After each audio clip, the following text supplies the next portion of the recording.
Entonces, por eso ahí dentro de la definición dice reversible e irreversible. Pero obviamente para el trasplante y para la falla renal crónica terminal estiman pues que el paciente no va a volver al estado fisiológico, ¿no?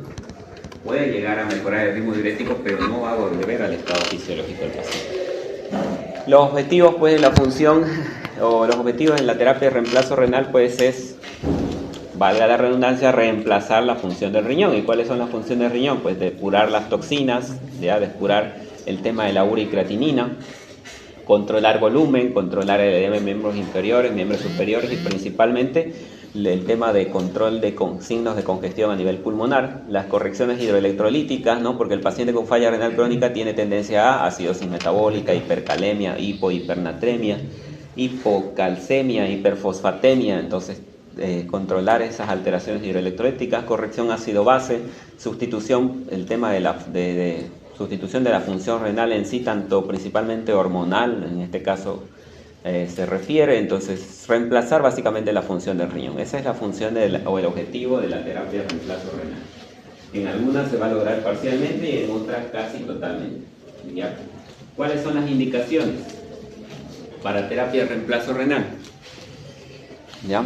Están ahí: acidosis metabólica refractaria, alteraciones hidroelectrolíticas, como en el caso de la hiperpotasemia refractaria, intoxicaciones, ¿no?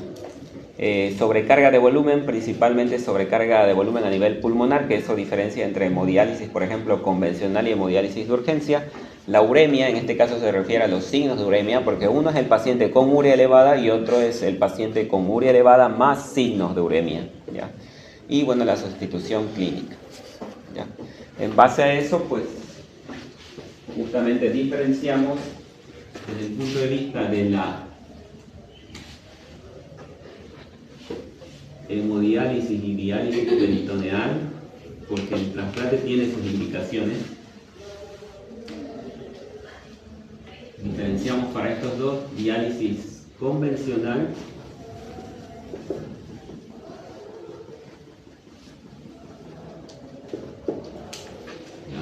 y diálisis de urgencia. La diálisis de urgencia pues va a estar dirigida para aquellos pacientes con falla renal aguda o con aquellos pacientes con falla renal crónica reagudizada. Porque el paciente renal crónico viene de su casa, está con urea elevada, está con creatinina elevada, está con hiperpotasemia, pero está compensado. Entonces, generalmente estos pacientes renales crónicos requieren hemodiálisis de urgencia cuando reagudiza su falla renal crónica, ¿ya? La falla renal crónica por sí sola generalmente es para indicación de diálisis convencional. ¿Qué quiere decir entre una y otra? Pues si mi paciente viene con diálisis de urgencia, no quiere decir que voy a esperar el cambio de turno o voy a ir a almorzar. Se tiene que dedicar ese rato. Se coloca el catéter y se lo pone a la máquina, ¿no? Ya sea de diálisis peritoneal o diálisis o hemodiálisis. De acuerdo al tema o a la representación de lo que significa urgencia, pues obviamente uno va a preferir hemodiálisis según las definiciones que vamos a ver más adelante. Y en el caso de la diálisis convencional, pues me está diciendo que ese paciente necesita dializar, pero yo tengo tiempo de programarlo al paciente. Dentro de las indicaciones de diálisis convencional, pues yo tengo urea mayor a 200, creatinina mayor a 10, ¿no? Hipo e hipernatremia menor a 120, mayor a 160, hiperpotasemia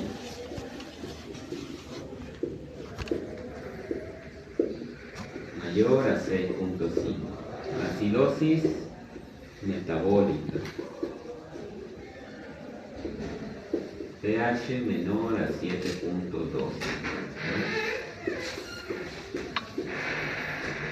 ¿Qué más tengo acá? Signos de sobrecarga.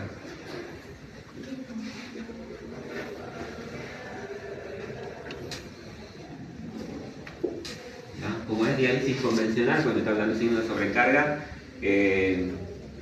edema en miembros inferiores, edema en miembros superiores, derrame pleural leve a moderado tal vez, que todavía puedo controlar de manera clínica, ascitis, ¿ya? Entonces, signos de tercer espacio o de congestión que no pongan en riesgo la vida del paciente a corto plazo. Es muy diferente signo de sobrecarga pulmonar. Signo de sobrecarga pulmonar es indicación de diálisis o diálisis de urgencia.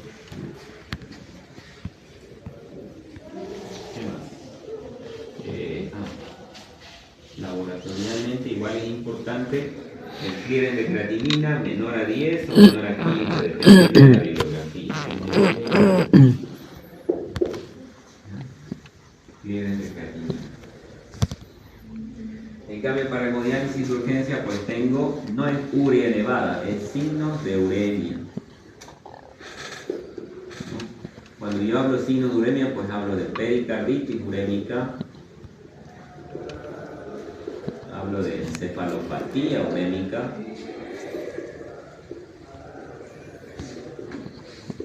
y hablo de discrasia sanguínea.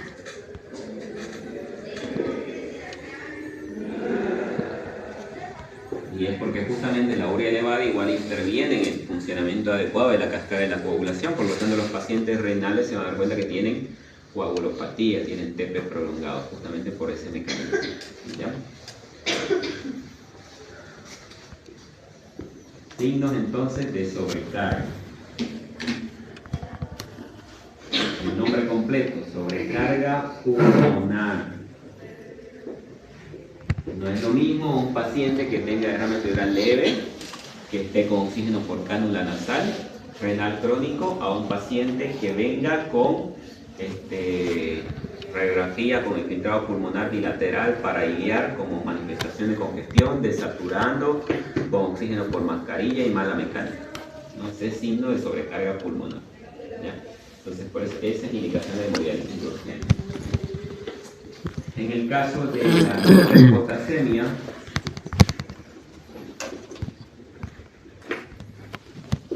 y acidosis metabólica también son indicaciones de hemodiálisis de urgencia, pero la palabra acá es refractaria.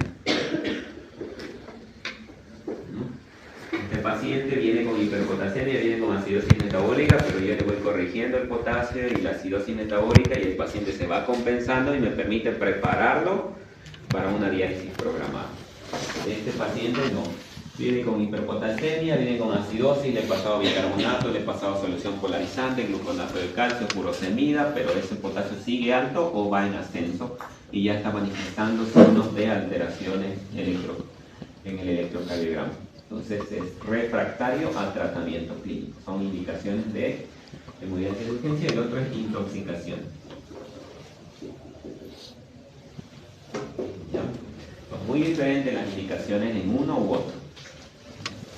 Pero básicamente todo se resume en eso. ¿Cuáles son las indicaciones? Alteraciones hidroelectrolíticas, alteraciones ácido-base, intoxicaciones, controlar los signos de sobrecarga, ¿no? Etc. Ahora, ¿cuál decidir? Pues va a depender del cuadro clínico del paciente, de la indicación de urgencia o convencional. Si el paciente todavía tiene función renal residual, es decir, si todavía está orinando algo, tal vez no normal, pero está orinando algo, y si dentro de esa diuresis que produce el paciente está depurando, porque no es lo mismo que el paciente orine a que el paciente depure, ¿ya?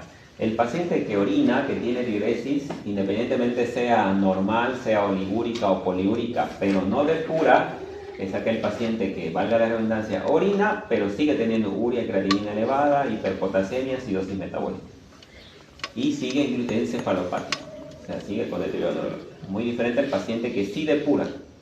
Independientemente de cuánto orine, si depura, eso se va a manifestar en un descenso de la urea y creatinina, un mejor control o fácil control de la hiperpotasemia y la acidosis metabólica. Entonces depende mucho del contexto clínico del paciente, depende del estadio, porque si es estadio 5, pues directamente es indicación de trasplante si el paciente cuenta con las condiciones económicas y los criterios clínicos de acuerdo a las normas nacionales. ¿Ya? Depende mucho de eso también. Si el paciente, por ejemplo, está en el campo, pues tal vez no hay donde hacerle una hemodiálisis, pues va a tocar echar mano de diálisis peritoneal.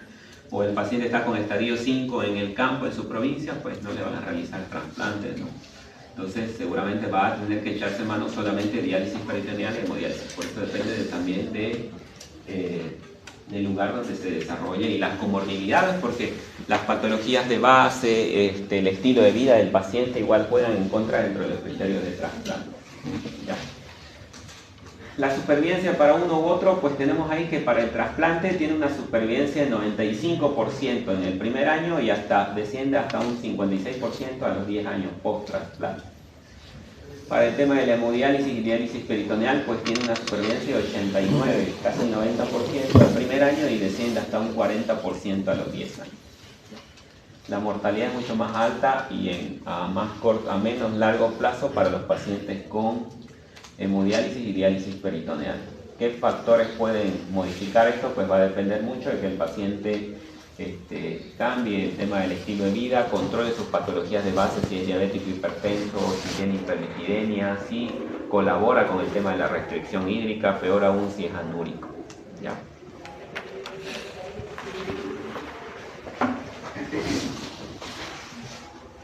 Para la hemodiálisis, ¿ya? En el caso de la diálisis y hemodiálisis, lo que yo voy a utilizar es una membrana semipermeable. Esta membrana semipermeable es la que va a ejercer la estimulación de la función renal. A través de esta membrana se va a permitir la extracción justamente de estas toxinas, de este exceso de electrolitos, de estos hidrogeniones excedentes, de esta uricreatinina excedente o de los medicamentos que no puede depurar el paciente. La diferencia entre uno y otro es en el caso de la hemodiálisis, es una membrana exógena al organismo, y en el caso de la diálisis peritoneal es una membrana endógena, porque lo que se utiliza es el peritoneo. ¿Ya? Durante el proceso de hemodiálisis, pues yo extraigo un volumen de sangre que puede ser inclusive de 200 hasta 500 ml por hora, ¿no? Y eso hace pues de que, creo que minuto, entonces eso hace de que, ¿qué pasa si el paciente pierde 500 ml de sangre en corto tiempo? Pues va a hipotenizar, ¿no? Lo mismo pasa acá, se extrae sangre en un corto periodo de tiempo, regresa por acá, pero el tema de la modificación en corto tiempo del volumen sanguíneo, pues eso expone a las complicaciones. Los riesgos, vamos a ver más adelante, pues el paciente va a hipotensar, va a ser hipoglucemia y muchas otras complicaciones. Pero básicamente ese es el mecanismo. Extracción de sangre no dializada, va a pasar por la máquina, en el interior de esta máquina está el filtro, que es lo que va a filtrar, no mezcla la sangre, lo que hace por un lado pasar la sangre y por otro lado pasar el líquido de diálisis.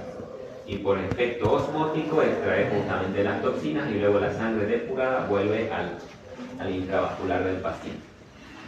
Dependiendo si es hemodiálisis programada, si es hemodiálisis de urgencia o qué tan descompensado está el paciente,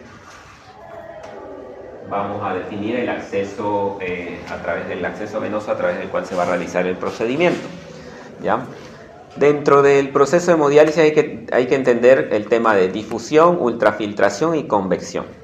El tema de difusión se refiere justamente a la migración de solutos pequeños por gradiente. Gracias a la difusión, durante la hemodiálisis se puede extraer el excedente de potasio y el excedente justamente de uricreatinina. Por el proceso de ultrafiltración es la migración del agua, ¿no? El paso del agua a través de esta membrana semipermeable. Por lo tanto, cuando nosotros hacemos hemodiálisis van a escuchar ultrafiltración de 3500, ultrafiltración o ultrafiltrado de 2000, ultrafiltrado de 1000, se refiere a la cantidad de agua que se extrae durante la hemodiálisis, ¿ya? Y la convección es a través del cual ya pasan solutos mucho más grandes, ¿ya? Justamente gracias al efecto de contracorriente que permite el paso del agua, se extraen solutos más grandes, aparte de los pequeños que hemos hablado, potasio, urea y creatinina. Ahí entrarían los medicamentos principalmente, ¿no? Los sedantes, los antibióticos, el tema de las toxinas a veces que se extraen durante el proceso hemodiálisis. Doctor, ¿y la urea y la creatinina? Dentro de difusión. Urea y crea. La eficiencia, ¿de qué va a depender? Depende mucho del flujo sanguíneo, ¿ya? Depende mucho del flujo del dializado y depende mucho del área de la membrana. El área de la membrana pues netamente dependiente de la calidad del dispositivo, pero el tema del flujo sanguíneo depende mucho del contexto clínico, de la presión del paciente. Mientras mejor presión tenga el paciente, más flujo sanguíneo se le va a poder aumentar a ese paciente, es decir, más sangre se le va a poder extraer. En cambio, si el paciente está hipotenso, no se lo puede dializar o el flujo sanguíneo va a ser más bajo. Y mientras más bajo sea el flujo sanguíneo, menor cantidad de sangre ultrafiltrado se puede extraer y por lo tanto menor cantidad de toxinas. Es por eso, se van a dar cuenta inclusive si en algún momento Cuando rota en medicina interna algunos van a la sala de hemodiálisis, es por eso que les inician inclusive noradrenalina, solamente durante el proceso de hemodiálisis. No porque el paciente necesite vasoactivo, sino porque necesitan unas presiones más altas, ¿ya? O inclusive se van a dar cuenta dentro del contexto clínico de los pacientes que ustedes tienen en sala, los hipertensos, los renales crónicos, tienen hipertensión secundaria, son hipertensos reactivos, están con 2, 3, 4 antihipertensivos, ¿no? ¿Ya? Se va a diálisis, vuelve normotenso a hipotenso, ¿no?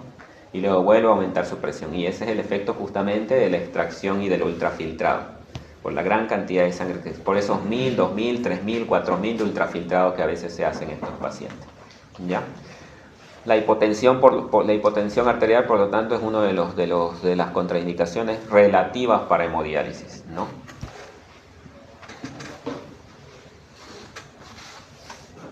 Entonces, el efecto del filtro es el siguiente, ¿no? Por un lado, el filtro, por un lado, recibe la sangre, ¿ya? Pasa de sangre sin depurar y sale como sangre depurada, y por el otro lado pasa el líquido de diálisis, ¿ya? Y en medio está la membrana. A través de la membrana y el líquido de diálisis, pues se ejerce los efectos de difusión, ultrafiltración y convección, ¿no? Por efectos modos. No es que hay una mezcla de líquido dializado con la sangre, eso pues puede predisponer a inclusive infecciones intravasculares, ¿no? Porque lo ideal obviamente es que todo esté aséptico, ¿no? Pero mientras más se manipule, mayor riesgo de infección. Entonces, no se evita, pero por lo menos el hecho de que esas dos soluciones no se mezclen, pues disminuye un poco el tema de las reacciones infecciosas, además de las reacciones alérgicas también, ¿ya? ¿Qué contiene el líquido dializado? Pues agua tratada, ¿ya? Sodio, potasio, calcio, magnesio, cloro, bicarbonato, glucosa, ¿ya? Todo eso se mezcla, tiene igual un concentrado de líquido ácido, bicarbonato, ¿no? Entonces todo eso se mezcla en el líquido de dializado y ejerce efecto osmótico. Va a depender también de los laboratorios prediálisis para ver cuánto sodio le van a poner al líquido dializado, de acuerdo si mi paciente está hipernatrémico, si mi paciente está muy acidótico, qué tanto bicarbonato le van a añadir, si está menos acidótico o si tiene gasometría normal y el motivo de la diálisis es sobrecarga de volumen, pero el paciente tiene gasometría normal, pues entonces no van a poner mucho ácido ni bicarbonato y más que todo el efecto ultrafiltrado. Entonces depende mucho de los laboratorios prehemodiálisis y lo que yo quiero lograr, ¿no? Pero básicamente la composición del líquido dializado es esa.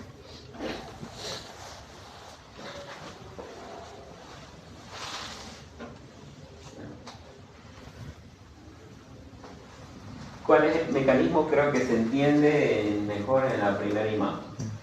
¿Cuál es el mecanismo de todo el ciclo de diálisis? Es lo que hablamos al inicio. Se necesita un acceso venoso, que vamos a ver más adelante cuáles son. Este sería un acceso venoso intravascular, probablemente por fístula, ¿no? Que es para una hemodiálisis programada. Generalmente para la hemodiálisis de urgencia utilizamos catéteres venosos, que de preferencia yugular, porque la subclavia, por la anatomía curva, pues colapsa el catéter. Por eso se necesita sí o sí una yugular y obviamente derecha, que vaya directo al corazón, el catéter no esté doblado para que permita un buen flujo sanguíneo, ¿ya? Bueno, aquí necesitamos un acceso vascular. Esto va a estar conectado a dos accesos a su vez. El catéter tiene dos lúmenes, uno a través del cual va a salir el líquido no dializado, va a ingresar a la máquina, dentro de la máquina, de acuerdo a cómo esté programado el flujo, el ultrafiltrado, la difusión, la convección y la presión del paciente, va a pasar por la membrana extracorpórea y luego va a volver la sangre depurada, la sangre dializada. Este es el ciclo normal del proceso de hemodiálisis. Durante ese periodo, pues el paciente tiene que estar monitorizado para ver que no haga hipotensión, que no haga hipoglucemia, que no haga arritmia, que no tenga calambres justamente por los cambios bruscos en el tema de la concentración de los disturbios hidroelectrolíticos. Los accesos vasculares entonces que tenemos ahí fístula arteriovenosa, el injerto y el catéter venoso central. ¿Ya? Dentro de la fístula arteriovenosa, pues es el acceso vascular de elección para ¿quiénes? Para los pacientes con diálisis programada. los que no necesitan diálisis de urgencia. Tiene mayor duración, puede durar meses o años, bien cuidado el tema de la fístula arteriovenosa. Tiene menor riesgo de infección, pero en relación al tema de mayor duración requiere tiempo de maduración. El tema de la fístula es, mi paciente, yo sé que va a terminar en hemodiálisis, pero está compensado, tiene que entrar a quirófano para que el cirujano vascular confeccione la unión arteriovenosa, porque es fístula arteriovenosa, ¿ya? Luego, después de la cirugía, el paciente no puede tener ninguna punción en el brazo o en la extremidad donde se haya confeccionado la fístula. Ese es el proceso de maduración, por lo menos un mes, hasta que cicatrice el procedimiento quirúrgico. Pasado un mes, si la fístula arteriovenosa no se ha infectado, está indemne, está efectiva, recién se puede iniciar el proceso de hemodiálisis a través de la fístula. ¿Ya? Y como está protegida por el tema de la piel, pues menor riesgo de infección, ¿ya? Y es de mayor duración. Luego tenemos el injerto arteriovenoso, que es a través de dispositivos semisintéticos, y el que más usamos en el tema de urgencia y mientras esperamos también el tema de que madure tal vez el tema de la fístula arteriovenosa, que es el catéter venoso central, ¿ya? Para el catéter venoso central tenemos tres accesos. El subclavio, que es el menos preferido por la anatomía, tanto sea izquierdo o derecho, por la curvatura vascular, pues me colapso muchas veces el catéter. Preferimos ya sea femoral o yugular, y en el caso de la yugular, de preferencia la derecha, para que llegue directo al corazón. Porque si está del lado izquierdo hay igual una ligera curvatura por la anatomía. O la femoral. La femoral, ¿por qué está en segundo? Porque en este caso la femoral, por el área anatómica o la zona, tiene alto riesgo de infección. Generalmente se utiliza para hemodiálisis de urgencia solamente por 3 días, la sugerencia. Sea para hemodiálisis o para cualquier catéter, solamente 3 días por la zona, ¿ya? En teoría se estima que se la coloca la femoral por suma urgencia, se la coloca e inmediatamente el paciente se compense, mejore la presión, mejore la coagulación, mejore la función renal, se cambia inmediatamente. Pero ese lapso de tiempo son máximo 3 días. En cambio, los otros accesos, si por ejemplo el paciente no se le puede colocar femoral, no se le puede colocar yugular y termina con subclavia, también. Yugular y subclavia tienen un mayor tiempo de duración. Puede durar hasta 3 meses el catéter, ¿ya? Y luego se tendrá que cambiar. O se cambia antes si hay signos de infección, obviamente. El riesgo del catéter venoso central, pues es el mayor riesgo de procesos infecciosos, ¿ya? Es para uso inmediato. Yo coloco el catéter en 15-20 minutos y el paciente empieza a dializar. Entonces, para diálisis de urgencia. ¿Ya? ¿Qué más? Mayor riesgo de infección y bacteremia, peor aún si no se realiza una buena asepsia, y menor duración, ¿no? El de allá dura meses, el de acá dura 3 meses y se tiene que cambiar. El de allá dura meses o años. Bien cuidado.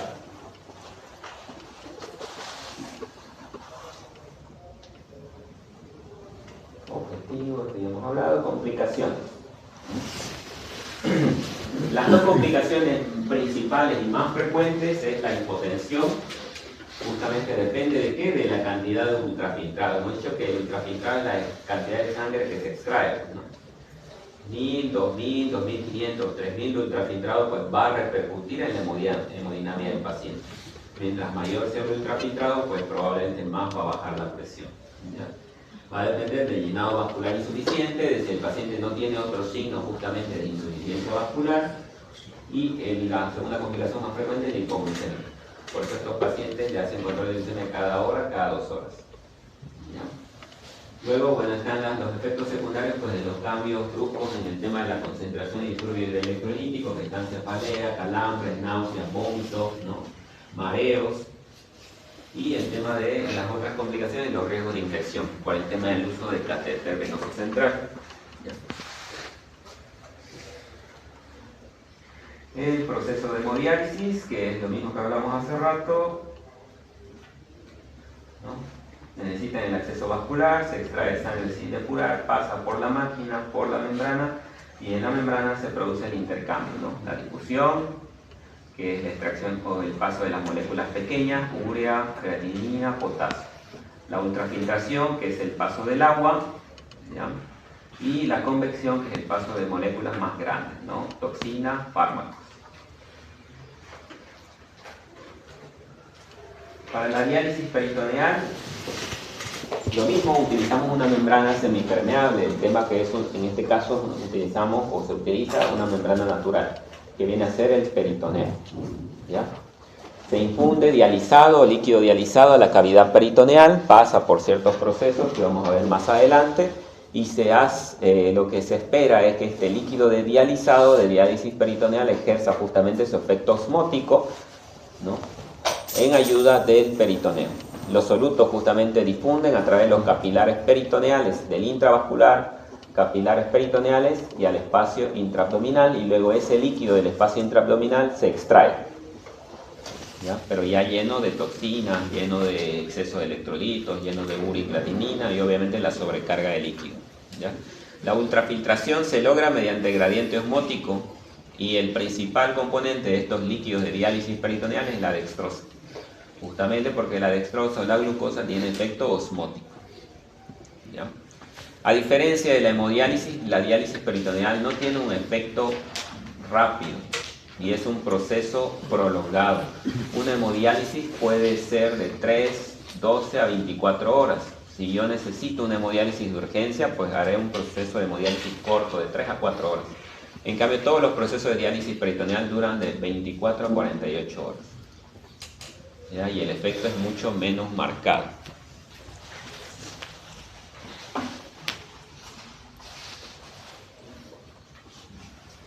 Entonces, durante el proceso de diálisis peritoneal necesito primero el acceso. En este caso es un catéter intraabdominal, un catéter de diálisis peritoneal, que le dicen catéter en cola de chancho, justamente porque la punta intraabdominal está doblada en espiral.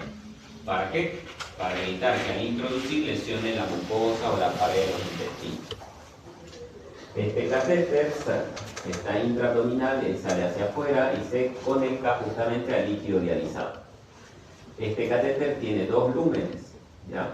Bueno, aquí está mal. Tiene dos lúmenes, uno por el cual ingresa el líquido de diálisis y otro por el que sale el líquido ya dializado. Generalmente tiene una fase que se llama de infusión, es decir, lo que va a tardar en pasar este líquido dializado, que puede ser 1 litro o 2 litros, que va a tardar en realidad lo que tarda en pasar, 15, 10, 20 minutos, dependiendo de qué tan rápido lo quieran infundir, pero generalmente la fase de infusión es rápida. Fase de infusión. Segundo es la fase de permanencia, es decir, que se lo deja el líquido a nivel intraabdominal dentro de la cavidad un tiempo prudente. Va a depender de los laboratorios de hemodiálisis, va a depender de qué tan urgente necesite el procedimiento del paciente, de qué tan grave esté, etc. Entonces, generalmente se lo deja 1, 2, hasta 3 horas de permanencia, fase de permanencia. En esa fase de permanencia pues se ejerce el gradiente osmótico, ¿ya? Luego la fase de drenaje, es decir, que el catéter que viene hacia abajo se abre. Es la fase de drenaje. Esta fase de drenaje pues en realidad va a estar variable, va a depender de la presión intraabdominal, de que el catéter esté permeable, ¿no? Y de qué tanto efecto osmótico haya ejercido el líquido de diálisis. Puede durar entre 20, 30 a 40 minutos. Entonces, cada ciclo de diálisis peritoneal va a durar, imagínense que esto dure 20, el tiempo de permanencia dure 2 horas, son 2 horas y 20, más 30 a 40 minutos, 3 horas, cada ciclo. Y dependiendo del estado clínico del paciente y los laboratorios prehemodiálisis, pues va a ser 8, 10, 24 ciclos. Entonces, a veces se amanece el personal haciendo la diálisis peritoneal. Doctor. Por eso que es un proceso más prolongado. Doctor, en esta diálisis peritoneal me imagino que ya la presión del paciente ya no afecta en el proceso de diálisis o también llega a afectar. Exactamente, tiene pros y contras. Como la extracción de sangre durante el proceso de hemodiálisis es mayor volumen en corto tiempo, pues hay mayor repercusión hemodinámica. En este caso, como no hay una extracción brusca de volumen, ¿no?, y se deja un tiempo de permanencia prolongado, entonces la repercusión sobre la estabilidad hemodinámica del paciente es mucho menor. Es más tolerado desde el punto de vista hemodinámico, es decir, menos probable que el paciente hipotense. Pero ¿cuáles son los contras? Pues uno, primero, si el paciente tiene alguna cirugía abdominal no se puede realizar. Segundo, si el paciente, bueno, el tema de las complicaciones, el tema del disconfort, ¿no? Porque va a tener 3 litros, 2 litros, 1 litro de más el paciente ahí, entonces es bastante incómodo para el paciente. Va a tener dolor, va a tener sensación de dispepsia, va a repercutir en su tolerancia a los alimentos, entonces tiene pros y contras. Pero desde el punto de vista hemodinámico sí va a ser mejor tolerado. O sea, si el paciente ha sido, por ejemplo, ha sufrido una cirugía, una hernia, no se lo puede realizar. No se lo puede realizar. Por lo menos a corto plazo, ¿no? Después de que pase el proceso de la cirugía abdominal, pues se podría, ¿no? Pero generalmente los pacientes que tienen algún trastorno abdominal se prefiere ya directamente pasar al proceso de hemodiálisis. Hay 2 tipos de diálisis peritoneal, ¿ya? La diálisis peritoneal ambulatoria continua y la diálisis peritoneal cíclica continua. ¿Okay? En este caso de ambulatorio, que es más que el nombre, ¿no? Porque en los pacientes de sala se puede utilizar la diálisis peritoneal continua, que es el procedimiento convencional que acabamos de explicar. Fase de infusión, permanencia y drenaje, ¿no? De 8 a 24 ciclos, dependiendo del estado clínico del paciente, ¿no? Se hace recambio manual, 3 a 5 intercambios por día, dependiendo de la duración del tiempo de permanencia, pueden ser más de 5, ¿ya? Es manual, por lo tanto no requiere dispositivos mecánicos, ¿no? Y mayor autonomía durante el día. El paciente se puede movilizar, ¿no? Durante la fase de permanencia el paciente se puede movilizar, caminar obviamente con cuidado, etc., ¿no? En cambio la otra es diálisis peritoneal cíclica continua, a través del cual se utiliza un dispositivo. Ese dispositivo me va a controlar justamente los 20 minutos de difusión, las 2 o 3 horas de permanencia y los 30-40 minutos de drenaje. ¿Ya? ¿Cuáles son los contras? Pues mientras el paciente usa el dispositivo no se puede mover de la cama. Segundo, pues me facilita uno el control de tiempo, pero por ejemplo, si son 40 minutos de drenaje y en los 40 minutos yo le metí a mi paciente 3 litros y en los 40 minutos solo salió 2, pues el paciente va a retener más líquido, ¿no? Porque se va a quedar el litro que quedó más los otros 3 litros que van a venir, sí, después va a aumentar. Entonces es bastante exacto al ser un dispositivo mecánico. En cambio acá yo puedo modificarlo, ¿no? El tema de drenaje, digamos, dura 40 minutos, pero veo que si le metí 3, pues yo espero, si le metí 2 litros, espero que salga 3, porque necesito sacar líquido excedente, ¿no? Pero le metí 2 y sale 1 litro, pues, y pasaron los 40 minutos, pues esperaré un momento, le diría al paciente que se movilice, que se cambie de posición, que camine un rato. Entonces, tiene sus pros y sus contras cada tipo, ¿no? Y además de que en el caso del segundo, pues no tenemos en todos lados, por lo menos a nivel local, en el tema público no hay dispositivos para diálisis peritoneal, ¿ya? En el lugar público utilizamos el manual. Las soluciones, generalmente la composición de las soluciones dializantes, el principal es dextrosa, luego tiene lactato y otros aditivos. Nosotros lo conocemos como peritofundin 1 y peritofundin 2. Cada uno tiene en mayor o menor concentración gramos de glucosa, ¿ya? Complicaciones, pues el primero, procesos infecciosos. El paciente puede desarrollar peritonitis por el catéter y peor aún el mal uso del catéter o la mala asepsia durante la colocación, ¿ya? Los gérmenes frecuentes durante el proceso infeccioso del peritonitis, pues principalmente como se asocia a ya sea colocación del catéter o mal manejo del catéter, pues cocos gram positivos que provienen de la piel, ¿ya? También se puede producir infección del orificio de salida, que es cuando hay secreción pericatéter con catéter permeable, ¿ya? Y otras complicaciones, pues como las soluciones del peritofundin 1 y peritofundin 2 tienen altas concentraciones de glucosa, pues la principal complicación es hiperglucemia, ¿ya? Aumento de peso y pérdida proteica. Tanto por la hemodiálisis como por la diálisis peritoneal también se extraen proteínas, entonces eso puede repercutir igual en los valores de albumina del paciente.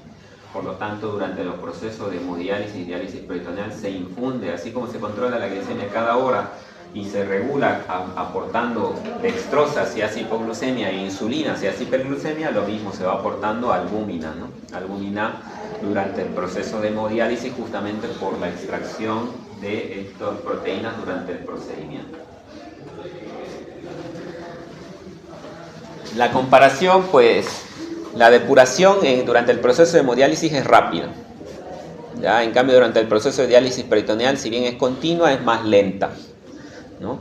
Si yo puedo dializar, si mi paciente necesita hemodiálisis de urgencia y el paciente está con encefalopatía urémica, está sangrando, está con derrame pericárdico por uremia, pues preferiré hemodiálisis, ¿no? Porque ya hemos visto que durante la diálisis peritoneal el procedimiento es largo y, como dice ahí, igual la respuesta es lenta. Para la hemodiálisis pues se necesita un acceso vascular, vía central, fístula arteriovenosa, el injerto, y para la diálisis peritoneal el catéter peritoneal, el catéter de diálisis peritoneal. ¿Ya? La hemodiálisis pues hoy en día se puede realizar en cualquier lugar, ¿no? En sala, en domicilio, porque hay dispositivos portátiles.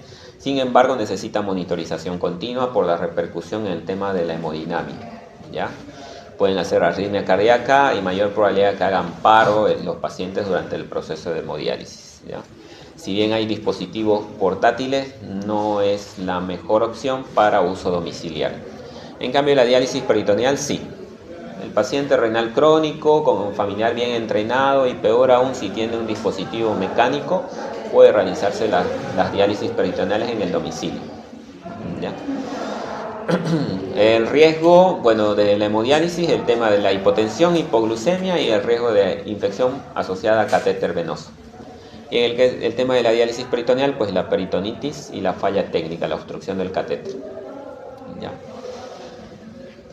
¿Qué más? Eso, útil, bueno, en el tema del control rápido, control de urgencias para diálisis peritoneal y para la hemodiálisis, para la diálisis peritoneal, más que todo autonomía del paciente, estabilidad hemodinámica. Es menos probable que hipotense o que haga arritmia cardíaca el paciente durante el proceso de diálisis peritoneal, más va a estar asociado a dolor abdominal, distensión abdominal, dispepsia, ¿no?